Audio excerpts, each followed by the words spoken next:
საღამომშვიდობისა თქვენ უყურებთ მოამბის მთავარ გამოშვებას. დღის მთავარ თემებს ჩვენს კოლეგებთან ერთად ნიკა მუკბანიანი და მე თამთა სანიკიძე გაგაცნობთ. საღამომშვიდობისა გამოშვებაში თქვენ ნახავთ. წამება მიტოვებულ შენობებში ვინ არიან სხვადასხვა ქალაქში დაკავებული რადიკალური დაჯგუფებების წევრები. ვაშინგტონს რამდენიმე ირანელი მაღალჩინოსანი სასანქციო სიაში შეჰყავს. ყველა ვარიანტი ისევ მაგიდაზია. გაფრთხილება ვაშინგტონიდან თეირანს და უწყვეტი აქციები ირანში.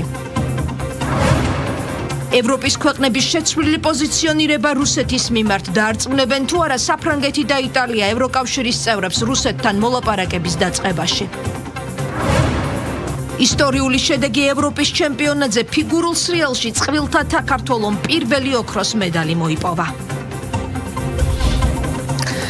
საქართველოს დროშა და ჰიმნი ქალაქ შეფილდის სპორტულ არენაზე 2026 წლის 16 იანვარი კიდევ ერთი ისტორიული თარიღი ხდება ქართული სპორტისთვის. საქართველოს ისტორიაში პირველი ოქრო ფიგურულ სრიალში წყვილთა თანრიგში.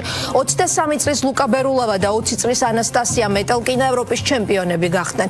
მოკლე და თავისუფალ პროგრამებში მათ მსაჯებისგან ყველაზე მაღალი ქულები მიიღეს და საუკეთესო შედეგებით პირველი ადგილი მოიპოვეს. ევროპის ჩემპიონატი ინგლისში მიმდინარეობს.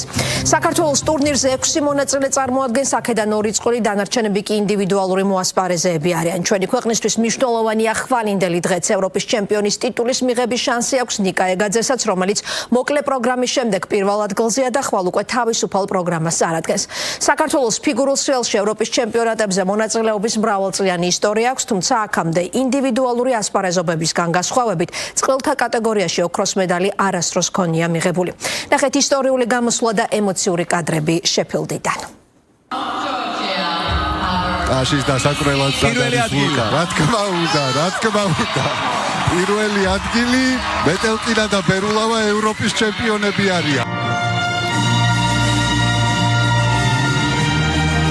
საქართველოს ფიგურული სიგურაობის ევროპის ჩემპიონატზე ისტორიული შედეგი დააფიქსირა. სპორტულ წყვილებს